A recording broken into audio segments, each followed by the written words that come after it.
Vamos, em homenagem a esse dia terrível que estamos vivendo, fazer um estudo, continuar o nosso estudo, na verdade, depois eu coloco na playlist correta, sobre o livro Hitler e o Desarmamento, Stephen P. Albrook. Enquanto nós conversamos, o herói da atualidade, o herói do Brasil, ministro Sérgio Moro, está prestando esclarecimentos, entre aspas, no Senado. É uma vergonha. Um homem que sacrificou tudo para tentar salvar o Brasil. Sacrificou, inclusive, um salário de juiz para ganhar um salário bem menor de ministro. Sacrificou a aposentadoria de juiz para tentar salvar o Brasil. Entre outras coisas, a liberdade, a privacidade dos filhos, a vida com a esposa, tudo. A própria integridade física dele. Ele está tendo que prestar esclarecimento aos piores homens e mulheres desse país. A escória da humanidade está no Senado Federal e o herói, ministro Sérgio Moro, está tendo que prestar esclarecimento a essa gentalha. E aqui está a lista dos que votaram contra o decreto de armas do Bolsonaro, que hoje derrubaram o seu e o meu direito de nos defender dos narcotraficantes, dos sequestradores, estupradores, assaltantes. Tiraram o direito do cidadão de bem de ter armas, porque no Brasil todos os canalhas estão armados, todos os bandidos têm armas, porque eles não tiram porte, eles não tiram posse, eles não pagam taxas, eles não fazem curso, eles compram na boca de fumo, vem para eles ilegalmente através do Porto de Santos e é distribuído na boca de fumo. As pessoas que trabalham com traficante ganham de graça. E os canalhas, os usuários, eles compram na boca, alugam na boca quando eles querem ameaçar uma namorada, alguma coisa. Todo mundo que não presta tem uma arma de fogo no Brasil. É só você, cidadão de bem, que não tem. É claro que quando eu falo isso, quem tem a arma regulamentada certinha, por exemplo, policiais, segurança e tudo mais, não estou me referindo a eles, estou me referindo aos narcos, aos bandidos, aos canalhas. E esses mesmos canalhas aqui em vermelho, Álvaro Dias, Anastasia, Cid Gomes, Ciro Nogueira, Dário Berger, quem mais? Não, Dário Berger votou não, perdão. O Dário Berger foi um dos poucos que votou não. Então, Daniela Ribeiro, quem votou sim, votou contra o decreto de armas. Elisiane Gomes votou sim. Esperidião Amin votou contra as armas, que é o sim. Fabiano Contarato. Flávio Arnes, Flávio Bolsonaro, claro que votou a favor do decreto. Jacques Wagner, um dos maiores canalhas que já viveram. Jarbas Vasconcelos, Jorge Cajuru, nunca mais elejam esse canalha desse Cajuru, que chegou ao ponto de fazer um vídeo falando que defende as armas e depois vota contra. É o cúmulo da hipocrisia, e que Deus retribua cada um conforme seus atos. Zé Serra, lógico, né? Cátia Abreu votou contra também. Por favor, nunca mais elejam essa mulher, né? Que é uma vergonha. Tá aqui a lista, ó, pessoal. Mayra Gabrilha, eu falei que ela não prestava. Eu fiz um vídeo. Meu vídeo ninguém assiste, mas eu fiz o vídeo falando, pessoal, não votem nessa mulher, que ela é socialista. Ah, mas eu tenho dó porque ela é paraplégica. Votar agora, estão se fudendo. Estão se fudendo. Vamos lá, quem mais? Tanta gente, Rigufe, Randolph Rodrigues, lá, o Harry Potter. Eu quero arma, não, porque a arma vai me machucar. O Renan Calheiros, óbvio, o maior de todos os canalhas. Rodrigo Cunha. Romário, do futebol. Simone Tebet. A Soraya Tronic, do PSL, votou a favor do decreto de armas. Olha como tá. É óbvio que esse resto aqui também não quis, né? O Tasso Gereissati e tudo mais. Tem o Mário Mota foi a favor, muito bem. E Zequinha Marinho foi a favor do decreto também. Todos os outros que vocês estão vendo na lista aqui, ó. Olha como tá dominado o Senado brasileiro ainda, pessoal. Eu avisei que não dava para só eleger o Bolsonaro, que tinha que entupir de gente de direita lá. Tudo bem, faltou candidato? Concordo com vocês, faltou candidato. Muita gente enganou, muita gente enganou. A Mara Gabrilha é um deles. A Mara Gabrilha, ela deveria ser a favor das pessoas poderem se proteger, o histórico do que aconteceu com o pai dela e tudo mais. Mas não. Enfim, tá aqui, pessoal. Olha, prestem bem atenção nessa lista, que se vocês votarem em algum desses que estão marcados em vermelho aqui com o sim, Nunca mais votem. Guardem bem esse vídeo, compartilhem. Pelo menos essa parte é importante, se vocês não forem assistir o estudo. Tá aqui, ó. E é isso. Bom, vamos lá. Vocês estão no Brasil, sobre tudo Deus, sobre todos. Deixem seu like, inscrevam-se no canal, compartilhem esse vídeo, assistam também os outros. Vamos começar nosso estudo de Hitler e o Desarmamento, do Stephen Halbrook.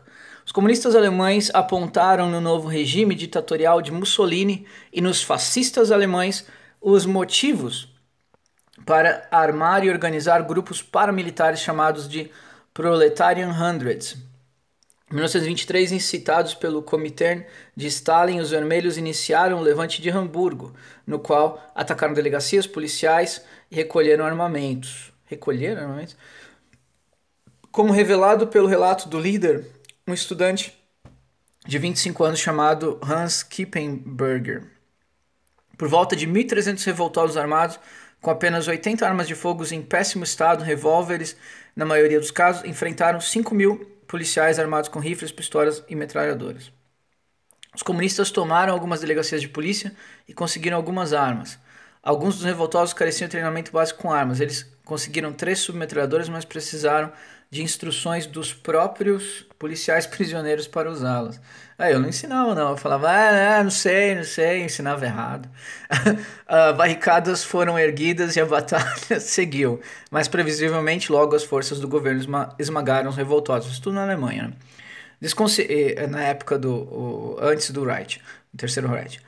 Desconsiderando a dúvida quanto à real representação dos trabalhadores pelos comunistas e quanto ao provável estabelecimento de outra tirania, caso esses tomassem o poder, como fizeram na Rússia, o episódio nos dá uma luz sobre os motivos pelos quais o proletariado não resistiu a Hitler, uma década mais tarde. A classe trabalhadora possuía poucas armas e nenhuma tradição em posse ou manuseio. Se for verdade que os Proletarian Hundreds eram formados por 250.000 trabalhadores em 1923, que provavelmente é mentira, mas possuíam armas apenas para uns poucos milhares, os trabalhadores comuns sem motivos políticos para obter armas, aqueles que apenas trabalhavam e tentavam sobreviver, teriam entre si um índice ainda menor de posse de armas de fogo. Levante de Hamburgo, entre outras revoltas, demonstrou, de acordo com o relato comunista, que, como resultado do terror imposto pela classe dominante... como eu odeio ler coisa que o comunista escreveu. A gente tem que ler tipo com voz de universitário drogado do pessoal. Como resultado do terror imposto pela classe dominante e a própria falta de recursos financeiros, a organização militar do proletariado é frequentemente incapaz de localizar Lula livre, armamento e munição suficiente até mesmo para armar-se diante das revoltas, abandonando as massas proletárias à própria sorte. Outra fraqueza do proletário é o fato de que a maioria dos revoltosos não possuem conhecimento adequado sobre como usar armas de fogo. Vocês não conseguem nem perceber que o socialismo não funciona, imagine o resto. Na medida em que faltava armamento, os trabalhadores em geral, faltava-lhes meios de resistência à tirania que em breve seria imposta pelo nazismo. Então você vê, a Alemanha estava ferrada, cara. Ela estava entre o nazismo e o socialismo. Eles iam se lascar de qualquer jeito. Estavam entre a loucura de Hitler ou a loucura de Stalin. Não havia caminho positivo para a Alemanha seguir naquele momento. Apenas 2 semanas após o fracassado levante de Hamburgo, Hitler protagonizou seu próprio fracassado golpe em Munique. Tal como em outros lugares, na Baviera, o governo local em Reichswald possuía grandes quantidades de armas provenientes da Primeira Guerra. Então você vê que, assim como os esquerdistas aqui tentaram em diversas ocasiões aqui estabelecer a ditadura deles, se estabelecer de forma definitiva no poder, seja com o controle da mídia, com o CAD, seja com a presidente consultando os militares se eles apoiariam ela num golpe ou numa ocupação das ruas, naquela ocasião do impeachment.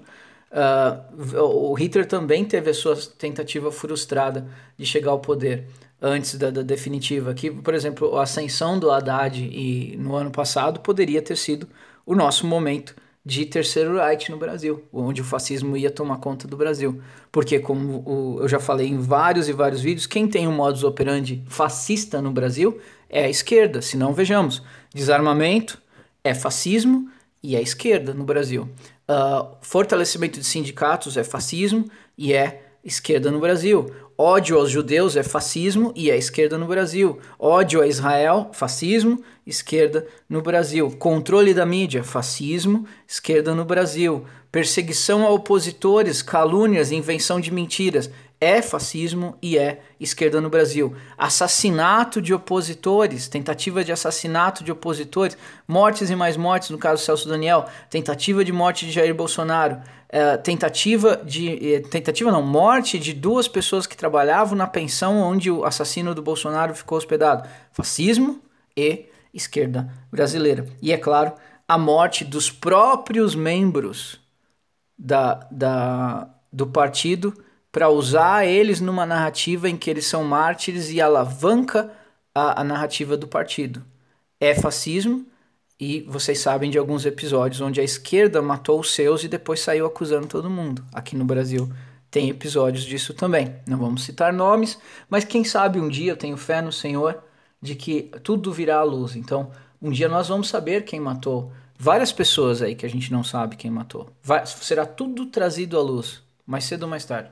Era este o contexto do putsch da cervejaria de Hitler, em Munique, em 1923. Somando-se as armas fornecidas pelo governo aos nazistas, o líder da SA, Ernst Röhm, adquiriu mais algumas, junto ao Reichswehr, sob o pretexto de conduzir treinamentos noturnos em seu grupo. Durante o golpe, Hitler, de armas em punho, fez reféns oficiais presentes em blá blá, uma grande cervejaria de Munique.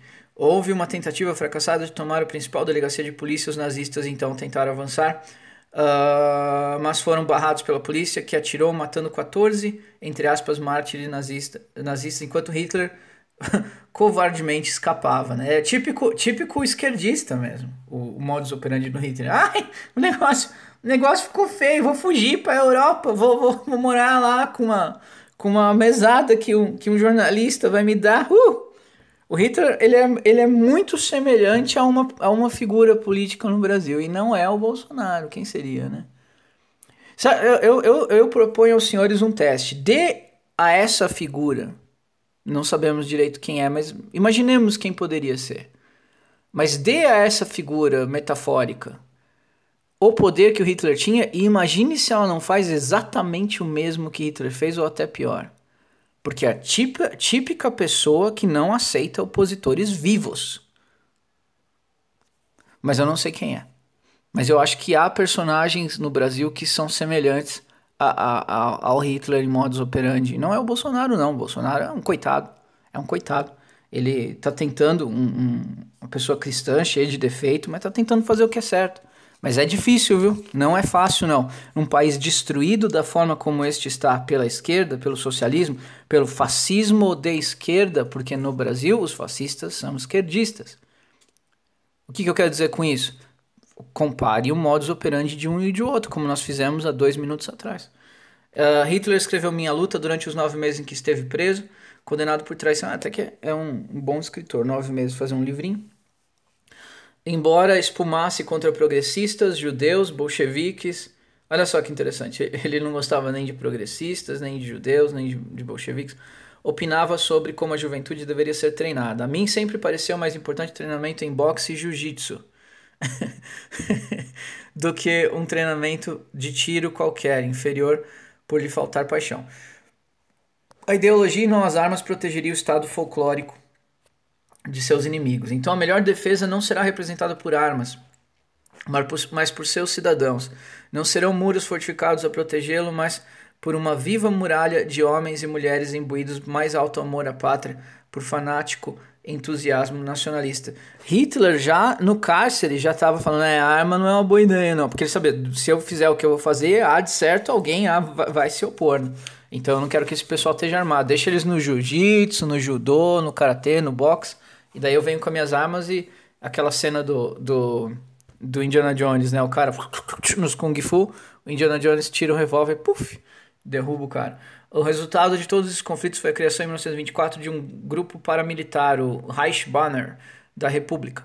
Embora fosse majoritariamente formado por membros do SPD, incluía também membros do Partido Democrata Alemão e do Partido Central.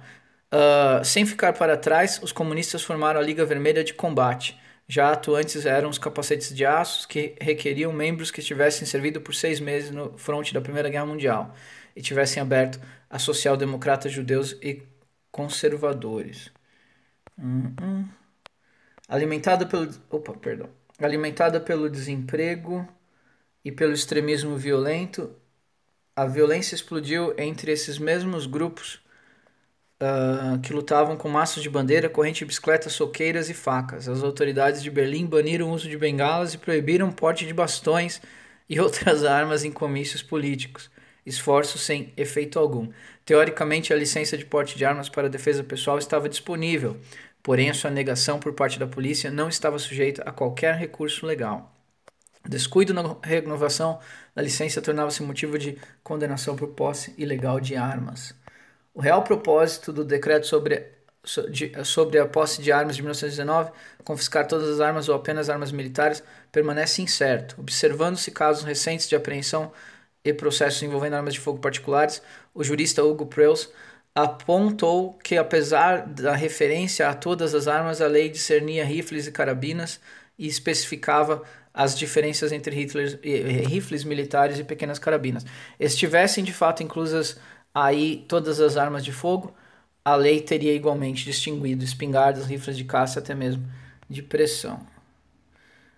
Fritz Kunz, oficial junto ao comissário do Reich para a proteção da ordem na República, respondeu que o decreto de 1919 tensionava o confisco tanto das armas militares quanto os outros rifles e pistolas, exclusos os rifles calibre 22, os Trishing, armas de pequeno calibre para uso indoor. Porém, em decisão tomada em 1926, o Tribunal do Reich sustentou que a obrigação de entregar todas as armas de fogo pela lei de 1919 incluía todas as armas, sem exceção. Bom, vamos parar por aqui hoje, esse estudo, mas se tiver uma resposta legal por parte de vocês esse vídeo, a gente pode continuar, que eu tô achando bem interessante essa história toda. A gente ainda tá no comecinho do desarmamento no Reich da Alemanha, e esse livro também fala sobre o que os fascistas fizeram na Itália e tal. Fala como Hitler começou a perseguição aos judeus. É muito interessante. Então, se os senhores estiverem interessados, a gente continua. Até a próxima.